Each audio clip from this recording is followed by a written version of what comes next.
State of Fear, where terror is homegrown. Join us as we take a drive down dusty back roads and discover the obscure and dark history of this country, human and otherwise, that lurk in your backyard.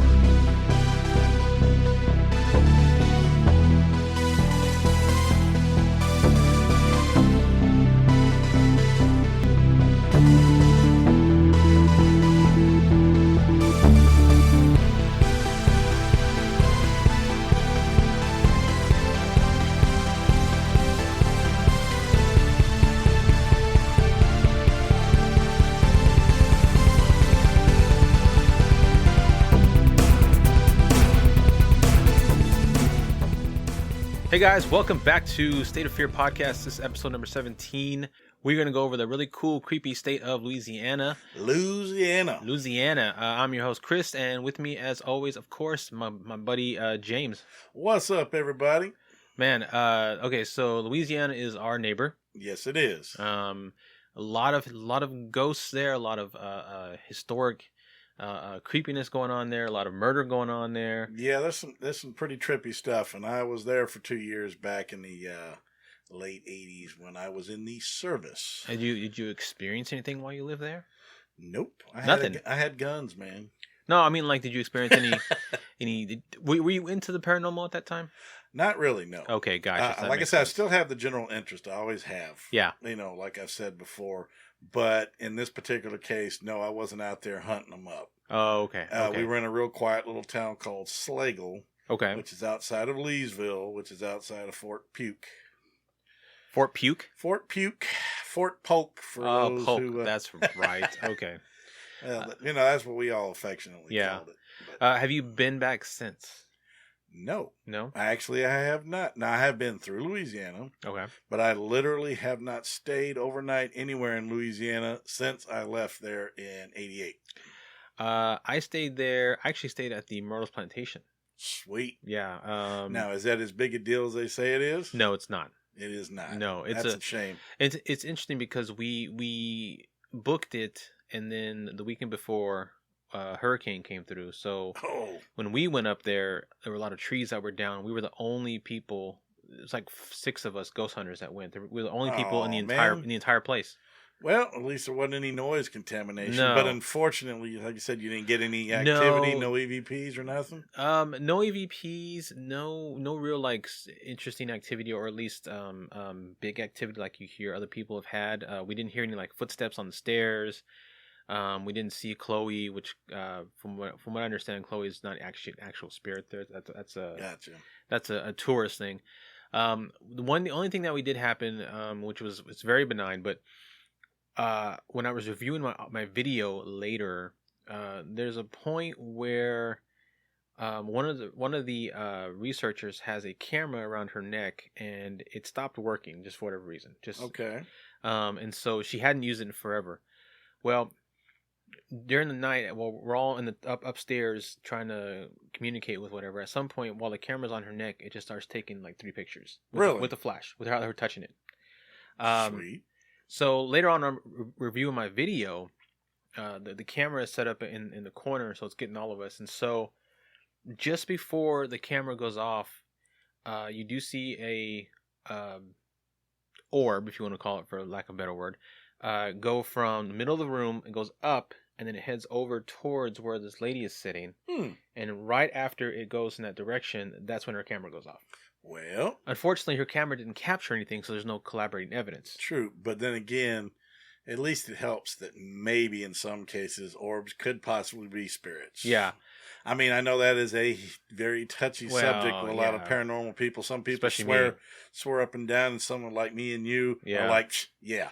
First of all, you're investigating a very dusty and old place. Right. Okay, if I investigate like a clean room in a laboratory somewhere that's supposedly haunted, and I see some orbs, you know, then I mean, like I tell people all the time, like only laboratories are going to be dust free. That is correct, because they're specifically made to be that way, to keep contaminants out. Yeah. No matter how clean your house is, you're going to have dust. That is correct. Now, I did see a legitimate orb when we went to Haunted Hill House the first time. Yes, we did get one. That was actually visible to the naked eye. It wasn't like, it was just like, we caught it on camera. No, this was we didn't even catch it on camera because we had no cameras going. Nope, we were doing that circle. Yep, and myself and our good friend Bill, we both saw it, and we're both the most skeptical people on the team. Yep. And I'm not far behind you. Yeah.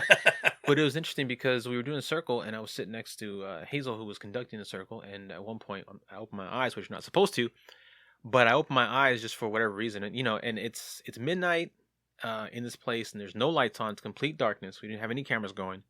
And so when I opened my eyes and looked over to my left to where Hazel was sitting, I see this silver dollar size, white illuminated light in front of her. And within half of a millisecond it goes into her, and it was so weird that I had to like do a double take to make sure I saw what I thought I saw, because sometimes when you close your eyes, you open them, you see like eye floaties and stuff, and and you but this was perfectly round, white, self-illuminated because there were no lights. It was pitch black in there. I wasn't looking through a camera, so I wasn't looking at IR light. Wow. And so I didn't say anything. And then when we ended the session, she went around to everybody to ask if they had any experiences. She went to her left, which is Billy, first. And the first thing he said was he saw this white light in front of Hazel that went into her. And that was the exact thing that I saw that I hadn't had a chance to tell anybody yet. But he repeated what I was going to say. Fantastic. No, that's great having collaboration. Or should I say corroboration? Corroboration. Corroboration. Got to use that right vocabulary. But yeah, so and that we're digressing from Louisiana. But the Myrtles Plantation, it's a cool place. It's really neat. Mm-hmm. People there are very nice. It's a very nice area. But at least when we went, we didn't have any really crazy out there experiences happen. Yeah, I can't wait to get back to doing a little investigating sometime, probably next year. Yeah. But let's discuss the topic of tonight's episode. I would love to hear it, man. So, we did one recently, but we were kind of low on the cryptid side, so we're going to do another cryptid this time. We're going to do... I'm loving it. We're going to do the Rougarou, which is the Cajun werewolf. Yes, and I actually heard. I do not know much about the Rougarou. Okay, but I did hear about it when I lived there. It was local, and people talked about it. Yeah, the Cajuns especially, they love that thing. Oh yeah, and what actually prompted this episode was that I found a very interesting article about the DeRidder Roadkill. DeRidder is a small town in Louisiana, just on the border. Yeah, I know. I know where that's at too. A woman came across this large, unusual creature dead on the side of the road. Wow! And took multiple pictures of it, and the pictures look very similar to the description of a Rougarou. Really? Yes. So we will get into that story as well. Nice. Yes. I like it. But before we do that, are you a werewolf fan, James? I am a big werewolf fan. Are you now? Yes. All right. I prefer them over vampires myself. There's always that argument: the Lycans are the vampires. Yeah. I always go with the Lycans because something about the transformation process to me is just cool. Yeah, I always when I watched Underworld, I'd side with the Lycans and stuff like that because vampires are arrogant. So what is your favorite werewolf movie? My favorite werewolf movie is actually Silver Bullet. I knew you were going to say that. Now, a very, very close second, if even second, would be American Werewolf in London. Okay. I actually love that movie. The effects were spectacular. And that movie, when I was a kid, scared the crap out of me. Yeah. When it was over with, I had to walk through the woods back up to my house. Oh, lovely. About 100 yards up a hill through woods to my house, which was above my best friend's house. Okay. And while I was walking, I kid you not, the moon was out, and his dead-gum husky let out a howl, and I did the 100-yard dash in like 6 seconds, hauling butt up that hill. Boy, I was like, Holy crap. I was a freshman in high school. I was like freshman. Wow. I was not a kid. No. I was a teenager. You were a freshman, which means you thought that you were invincible. But at that moment, Nothing. You were not. Absolutely not. I was thinking, I don't want to become werewolf crap somewhere out in the forest. I hauled butt, man. Yeah, American Werewolf in London is definitely one of my probably my top werewolf movie. Yeah. A little more so than Silver Bullet, just because as much as I enjoy Silver Bullet with our boy Gary Busey, the werewolf in that one wasn't all that great costume. No, that is correct. Which is why they didn't show it to the very end. Exactly. Which, in my opinion, that's how movies should be. You shouldn't see the creature to the very end anyway. Yeah, no disrespect to great Stephen King. He's an awesome author. We've discussed him on our other podcasts and stuff. Yeah. When we're doing the horror movies. But his writing is superb. But when they translate it to the screen... Yeah. Especially when they show the monsters, a lot of times it's a huge letdown. You're like, oh, come on. I love the novelette that the book is based, or the movie's based on, Cycle of the Werewolf. It's fantastic. It takes place over a year, and it has amazing artwork inside of it, and it scared the hell out of me when I first read it, which was after I saw the movie. Wow. It's a great little book. It's very short. But I think after American Werewolf in London, I think I'd have to put the original Howling. Nice. Because Joe Dante scared the hell out of me with that movie. That whole transformation scene in like the file room when he's transforming in the shadow and you can't really see what you can kind of see. Mm-hmm. And then the one in the porno theater, I was like, this is more like real life. Yeah. Because it's in dirty, dingy places. It's not just on the moors, which is places I'm not going to go. Like, I'll go into the city or whatever. But yeah, so I would have to say An American Werewolf in London, and then Howling, and then a very close third would probably be Silver Bullet. Also kind of tied with another movie called Bad Moon. Yes. Which we had watched. We'd actually reviewed that movie. The creature in that one's actually pretty good. It was. There's another movie called Dog Soldiers, which is pretty decent. I've heard of that movie, but never seen that one, I don't think. Yeah, it's not too bad. And then there's all the other movies, like Cursed and all that stuff, which are okay. Yeah. Now I'm going to tell everybody out there listening to this: if you have not seen American Werewolf in London, just watch the first 15 minutes. If you have a quick moment, you can even look it up. You can even look at it when they leave. They get dropped off. They go to the slaughtered lamb. Yeah. They feel uncomfortable and get run out of the pub when they question the pentagram on the wall with the candles and stuff like that. Yeah. So they're like, I think we'll go. And then they started getting more, and you're like, oh boy. Right. So they start walking, and the way they drift, and they end up out in the middle of that field.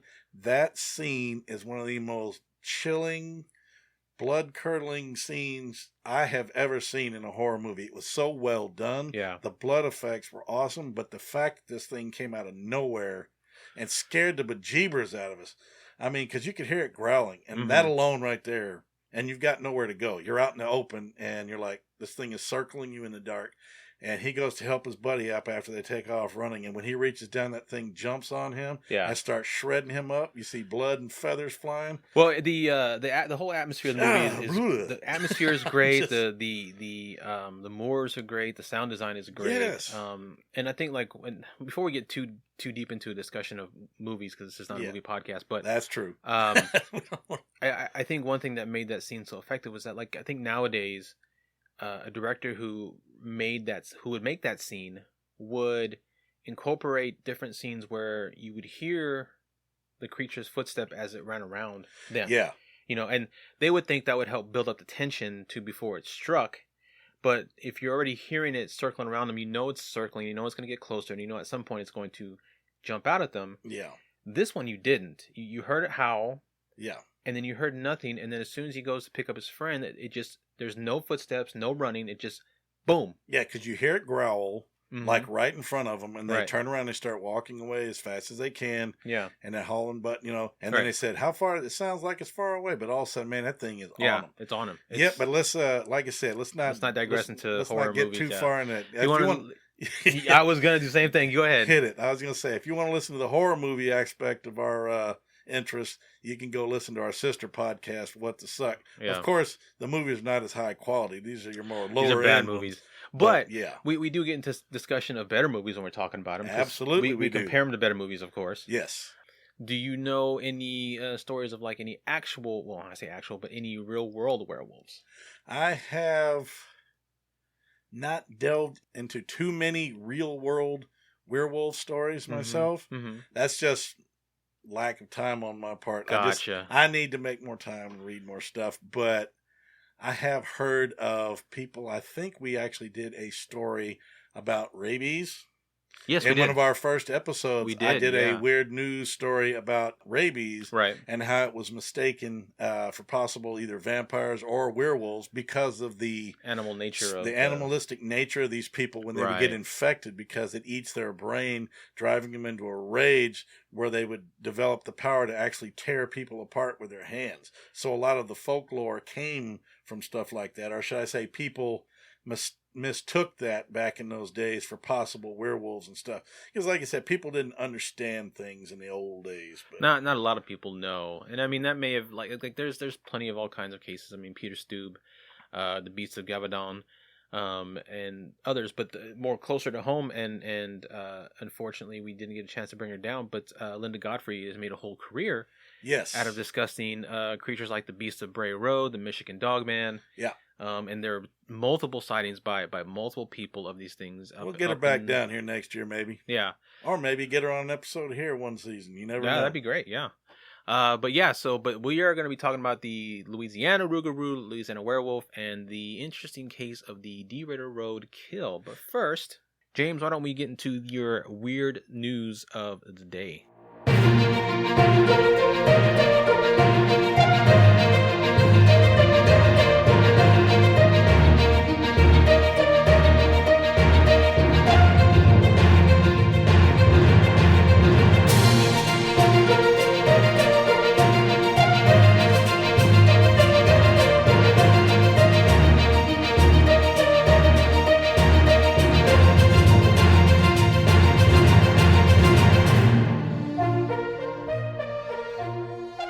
I will be happy to, good sir.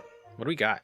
Today's article is dated June 2nd of this year, just recently. Very recently, yeah. At least on this recorded anyway. Yeah, true enough. The title of the article is Mysterious Loud Screams Coming from the Sky Pierced Texas. Oh, and it's a Texas story too. Sweet. The story goes, after recording creepy, piercing screams echoing through the night in Texas, a man has been left deeply creeped out. So would I. I would be too, yeah. Daniel Robb, who resides in Bryan City, recorded a high-pitched hollering on May 23rd and said it sounded like a banshee, in Irish mythology, a female spirit. He decided to share the footage on YouTube and argued that the unexplained noise came from the sky. He points to the clouds saying, quote, "There's a sound screaming, so freaking loud it's coming from up there. That's coming from, like, up in the sky, outside of my apartment. What is that? It was so loud it made the hairs on my arms and neck stand tall. It filled the entire night sky. I've never heard anything like it before." Well, why don't we hear some of what he recorded? Listen to this. There's a sound screaming. It's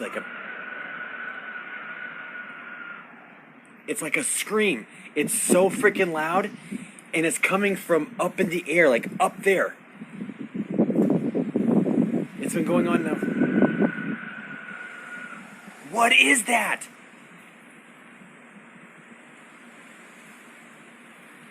I swear I saw like this thing when the lightning was flashing a second ago. What the fuck?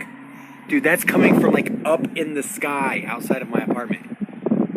Man, that is creepy as hell. That is eerie as hell. Now, when I was watching this video, I'll say this real quick before I continue the story. When I was watching the video, which I will post the day after the episode airs so people can actually see it for themselves. Mm-hmm.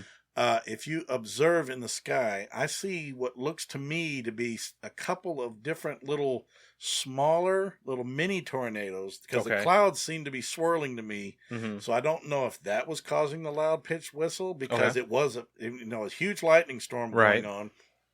So that kind of weather produces tornadoes of all kinds. Yeah. But this was eerie. It's very eerie. That sound is terrifying. Yeah. If I was listening to that, I'd be like, yeah. I'd be grabbing a shotgun. What the hell? It to me sounded like perhaps the apocalypse was starting. That was like one of the seals that broke. Yeah. Yeah, and that was just waiting for the horn. That was death screaming on his black horse, or his white horse, I should say, as he rides through. Yeah. Yeah, it was very bone chilling. So yes, we will put that up on our site, on our social media, following the release of this episode. So, yeah. The story concludes, the disturbing howl comes every few minutes when the stormy weather illuminates the sky. So far, no one knows what or who it was. I like how they put who it was, like it might actually be somebody. That sound when I first short heard it, but scary, man. That gave me goosebumps, man. That was off the chain, brother. And the fact that it keeps going now, the fact that it continues and it seems to go only after the lightning has struck, to me suggests some sort of variation of thunder. And it could be atmospheric discharge. Yeah. But, high pitch. But, man, I tell you what, I don't know what it was. Maybe that in combination with swirling wind created a weird effect of some sort.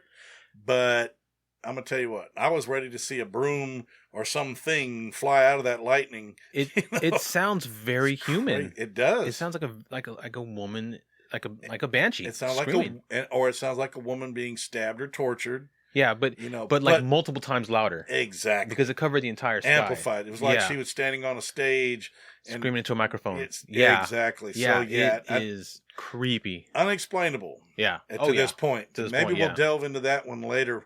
We might touch on it again when we get around to Texas. I don't know, just for the heck of it. Someone smarter than us will definitely figure it out, that's for sure.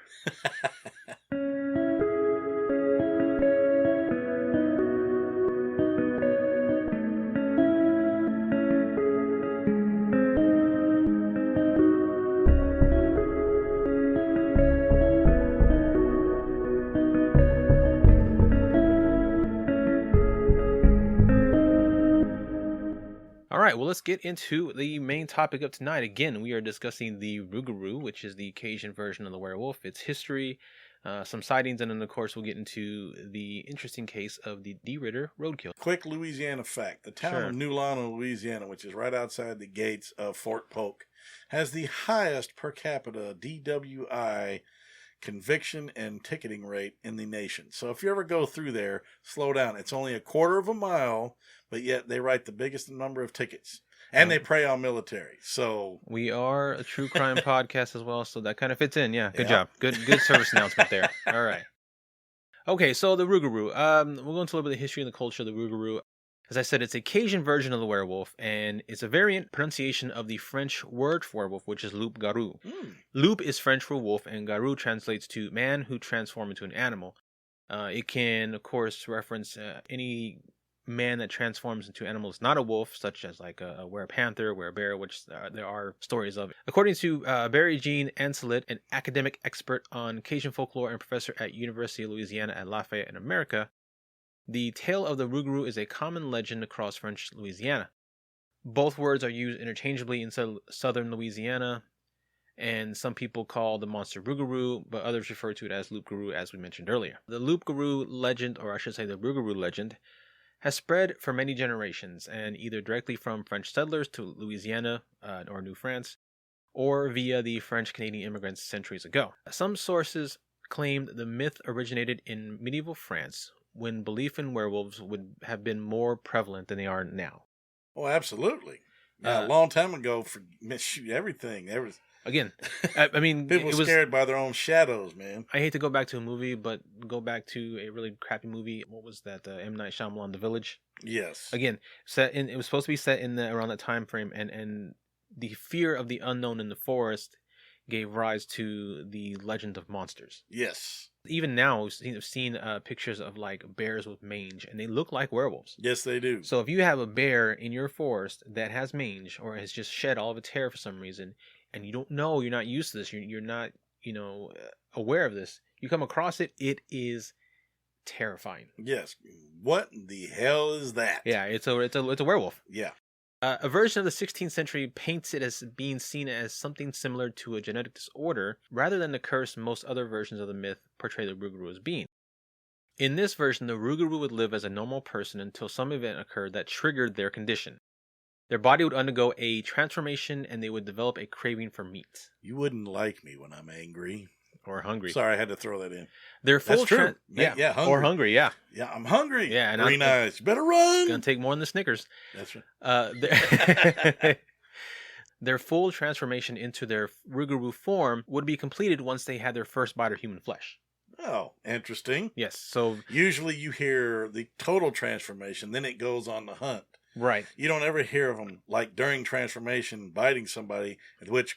That's the first time I've ever heard that. And the typical werewolf legend is that you are bit by a werewolf. Yes. You absorb the curse or the saliva, the genetics, whatever it is, and then you turn into a werewolf. That's right. It's not usually you turn into a... That is actually more akin to the legend of, like, the Wendigo. That is true. Yes. And that is, of course, also if you're not completely consumed by this creature. Right. You know, you have to survive the attack. Right, yeah, absolutely. In Cajun legends, the creature is said to prowl the swamps of Acadiana and Greater New Orleans, and sugarcane fields and woodlands of the region. The Rougarou most often is described as a creature with a human body and the head of a wolf or dog, similar to the werewolf legend, but they also often have glowing red eyes, which would be even more scary. Interesting. There are variations told of people turning into pigs, cows, or chickens, which are not as frightening, but... Moo! Yeah. Oink. Okay. Okay. We've covered all three of them. I don't think a were-chicken is that frightening, actually. Were-chicken? Yeah, I don't think it's that frightening. Oh, Lord. Often the storytelling has been used to inspire fear and obedience. One such example is stories that have been told by elders to persuade children to behave. Absolutely. I was just going to say that. All across the board. Oh, yeah. All cultures do that, Use fear as control when you're little. According to another variation, the wolf-like beast will hunt down and kill Catholics who do not follow the rules of Lent. Another way to keep fear... I didn't mean to eat the cookie. I'm sorry. It was good.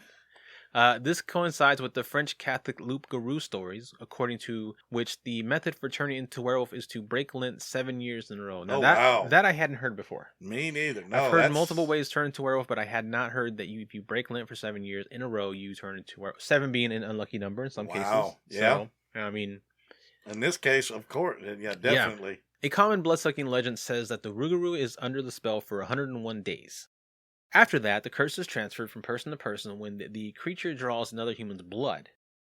During that day, the creature returns to human form, although acting sickly, and the human refrains from telling others of the situation for fear of being killed, but it has also been known that the creature will roam the streets at night, antagonizing everyone it meets until someone stabs or shoots it. So it can also be just a drunk person that runs around bothering sober people. Yeah. Until it gets stabbed or shot. Yeah. Yeah.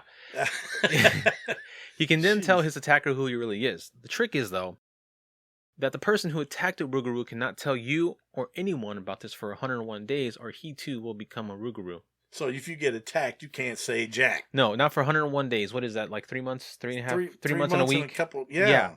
That is a long time. I ain't saying nothing.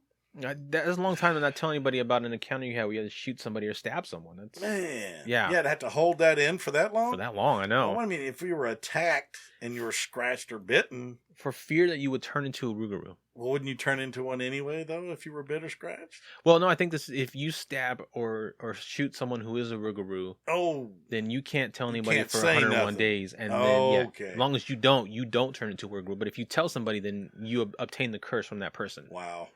Other stories range from the Rougarou as a rabbit, which again is not scary. What? Has anybody ever heard of the killer rabbit of Canterbog? Monty Python, the Holy Grail. Oh yeah. Okay, so maybe that's a Rougarou style thing. Okay, it can happen. To the Rougarou being derived from witchcraft. In the later claim, only a witch can make a Rougarou, either by turning into a wolf herself or by cursing others with lycanthropy. The Rougarou differs from a werewolf in that it can turn into wolf form at any time, not just when the moon is full, which is even scarier because it just... that's not fair because that gives you no warning. No, you have no time to prepare for that. At least when there's a full moon, you can lock everything down, board up the windows. Going. Yeah, and be prepare prepared. yourself, yeah. Now, if you got somebody who's just walking by, he wants a sandwich, and all of a sudden he looks at you and he jumps on you, you're done. It's also said to be more slightly muscular and powerful because it has to traverse through dense and dangerous swamps. So the Rougarou is a bad mamma jamma. Yeah. Sound like it. It's also often associated with the skunk ape or the Honey Island swamp monster, which are two cryptids in Louisiana we may get to later at a different time. Yep. likely due to another variation of the myth which states the creature is a shapeshifter that can change forms between human and animal at will, sometimes making it seem more like the swamp Sasquatch than a werewolf, which is an interesting idea. A swamp Sasquatch. Now, the skunk ape. Wasn't there a skunk ape in Florida? There is a skunk ape in Florida, yeah. Yeah. Mm-hmm. Now, but Louisiana is along that whole southern Gulf area where Florida is at. Area. Yeah, so, that is true. Yeah, so maybe the skunk ape, maybe just sort of all those marsh areas in the lower parts of the states. Yeah, exactly. That's crazy. In fact, there is also a Native American story of the Rougarou. This version varies from being a Bigfoot legend to resembling something more like the Wendigo, as we discussed earlier. There have been some dispute about whether or not the myth is actually related to the French Louisiana Rougarou legends, though. Yeah. So there are some ways you can protect yourself from Rougarous. First thing is quite interesting. It also has sort of a context of like leprechauns or vampires, or sort of similar connotation to those. Lay 13 small objects by your door. Or doors. Apparently, when a person changes into a Rougarou, they forget how to count past 12 for some odd reason. I know. What? I don't know. So if you encounter one, you have left 13 objects near the door or doors, the Rougarou will stop and count them. It will then become perplexed when it cannot add all the objects up and continue counting and recounting until the sun comes up and the curse lifts. Well, I'm sorry. If I'm hungry, I'm not going to stop to count. I'm gonna walk past them, I'm gonna eat. But that is cool. That is a part of their lore. It's in their nature. That is true. They cannot help it. Gotcha. It's like I think that leprechaun myth that if you leave shoelaces untied, they have to tie them. They can't help themselves. Vampires, some vampire legends, if you have small objects like matchsticks or whatever and you throw it at them, they have to stop and pick each one up before they can do anything else. It's just this weird thing in their myth. Wow, I'd take a whole box of wooden matches and just fling them. Yeah, I would. So long, Drac. Yeah. I'm out. Deuces. Yeah. Also, you can roll up a leaf from the swamps and keep it in your wallet. Really? Or if you are creative, paint a hexagon shape on the middle of your floor, stand in the center of it, and say prayers to protect you.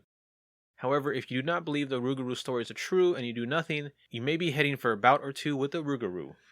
Oh, yeah, the Rougarou is going to bust in the house. Oh, my God, geometry. I'm out.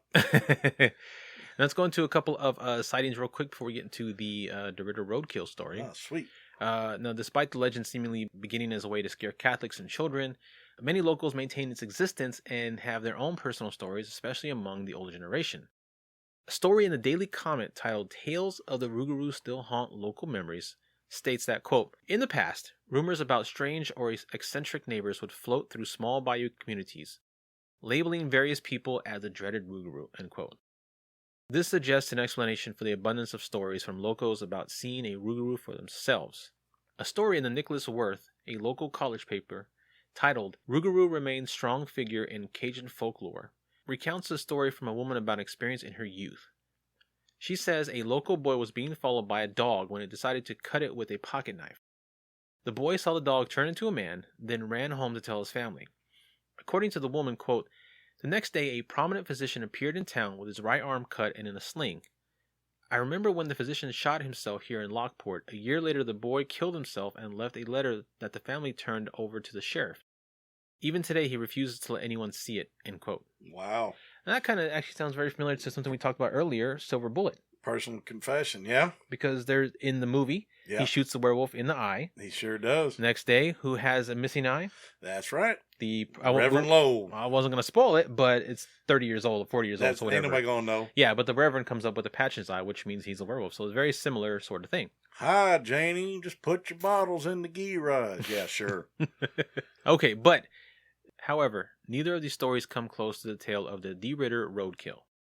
Now, this story comes from a story written by Rob Morphy. It was written in January of 2010, so about 10 years ago. About 10 some months ago. So, DeRidder is a small LA town in the west located near the Texas border, as we mentioned earlier. LA is in Louisiana. Yeah. We're still in Louisiana, folks. Still in Louisiana.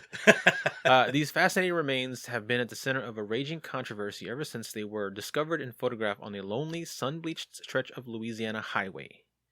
In 1996, a woman named Barbara Mullins, while cruising down a dusty patch of hot Louisiana asphalt known as Highway 12, noticed something odd at the side of the road. Unlike so many other eyewitnesses who only have their memory to corroborate what they say, Mullins, who was luckily equipped with a camera, decided to stop and investigate.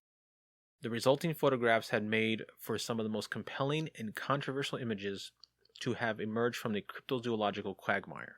I wonder if our buddy Ken ever got down there and went after Ken Gerhard. Rougarou. I would guarantee that he has gone down there. I think it's in a couple of his books, actually. Nice. And I'm sure he's seen the photographs as well. We actually probably should reach out to him and see how he weighs in on them. Yeah. Yeah. Mullins described the unusual animal captured in these snapshots as being approximately as large as an adult St. Bernard and covered with a thick coat of dark, woolly hair. Its most notable attributes, however, were its decidedly simian features, extended and distinctly unpaw-like feet, as well as small, pointed ears.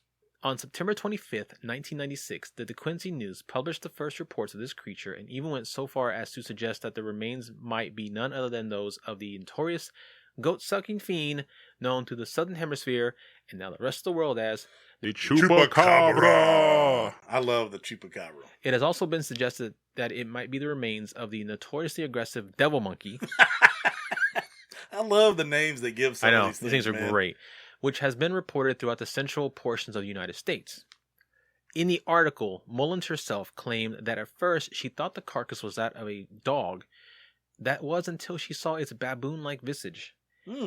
It was precisely this trait, along with the animal's elongated feet, which have led many researchers to conclude that the animal is more likely to be related to primates than modern canines. Oh boy. I know.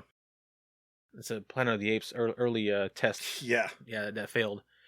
This is not to say that the skeptics have not aired their opinions regarding the subject of the DeRidder Roadkill, which of course we do. I'm a skeptic, so we do. These observations include the official statement by the Louisiana Department of Wildlife and Fisheries, whose representatives, after studying the photographs for a negligible amount of time, came to this dubious conclusion that the animal depicted in the photographs was nothing more than your average Pomeranian dog. But the size of a St. Bernard, give me a break. I mean, again, they're studying pictures. They're not looking at the actual animals. So I'm sure there's something in the pictures that would give them a sense of scale. That was going to say scale of some sort. So to them, it's probably one of those things where it's like an illusion where it looks like it's bigger than it actually is. Almost 4 years after the photographs were taken, independent researcher Roy Young became intrigued by the images and began an investigation of his own. Young surmised that the animal depicted in these photographs may actually have been a biological example of what the Cajuns have for years referred to in their folklore as the Lougarou, or the Cajun werewolf, or the Rougarou. Legends of this beast date back to the first Spanish settlers in the area and have also been associated with the skunk ape and the Honey Island swamp.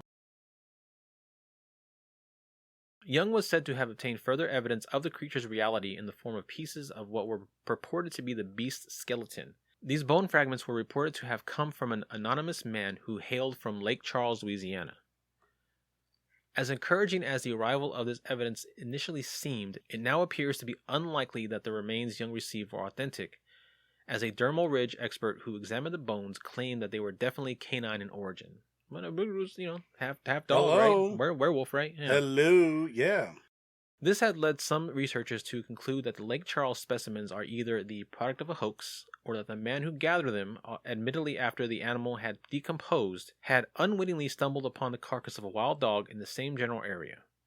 Plans for the DNA testing of these remains are anticipated for the near future. Now, this was in 2010, so I don't know if they... Okay, and folks, please understand, roadkill does not survive in Louisiana.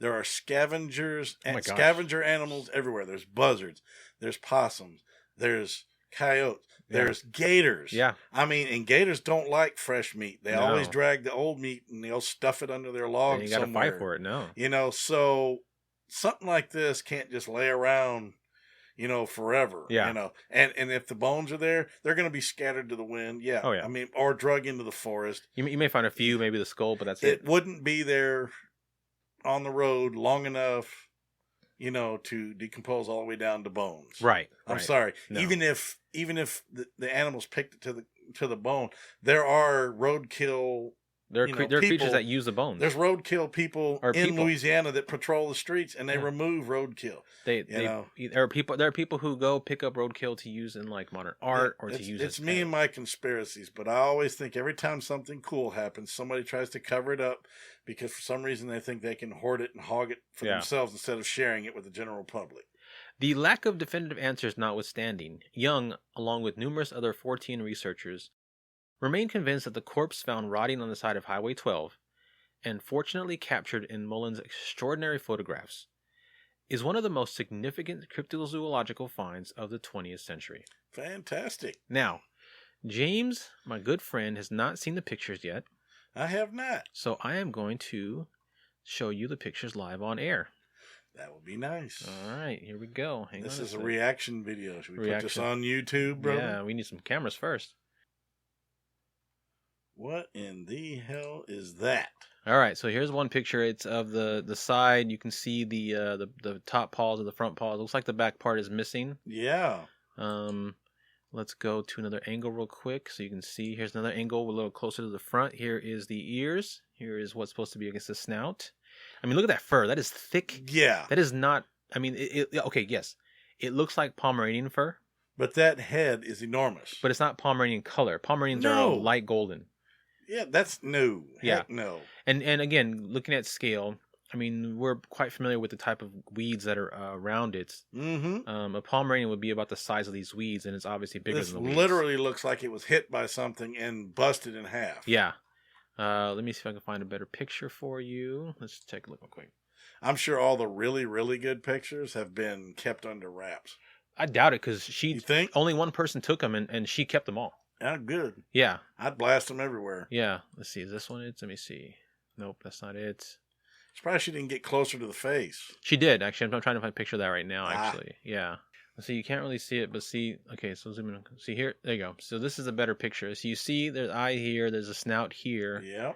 And right here is the rest of the looks lower like a jaw. Yeah. Yeah, so you can kind of see how it looks almost baboon-like. It does. Yeah.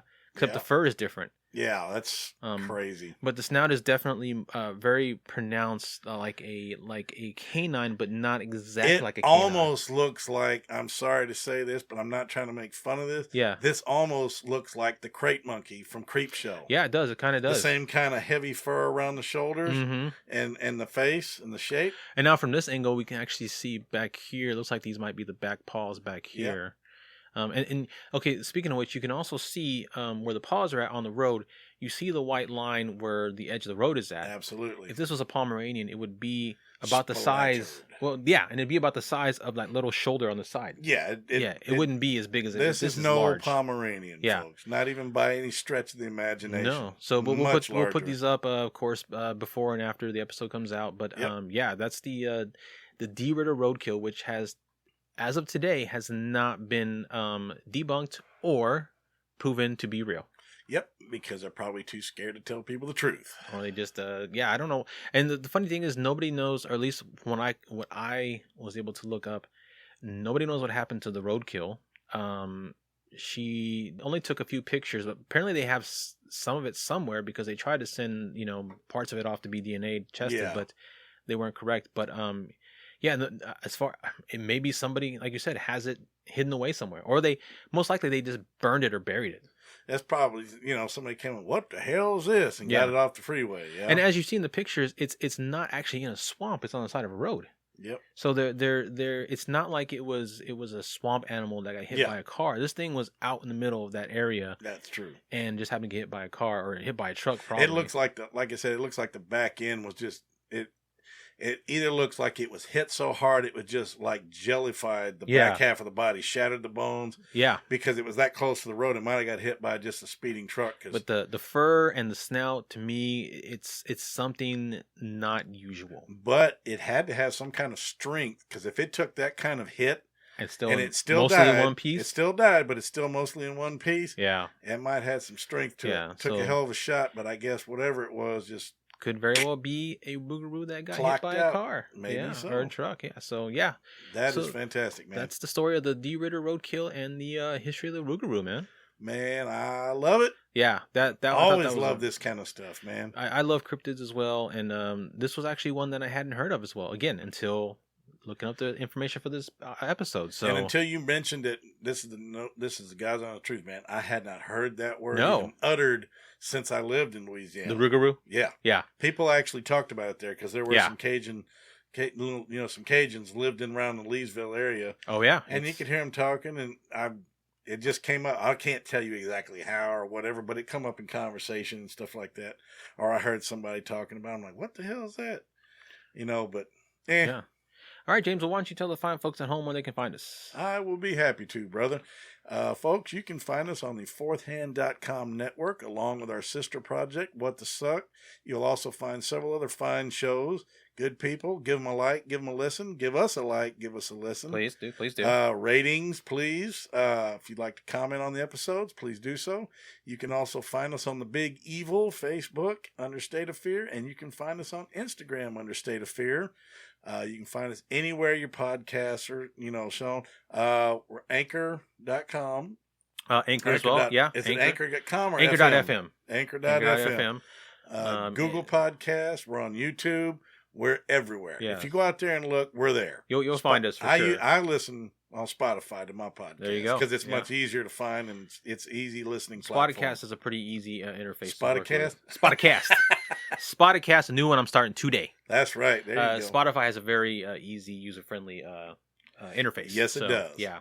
All right. Well, I think I'm ready to head on that road and get on to the next state. How about you?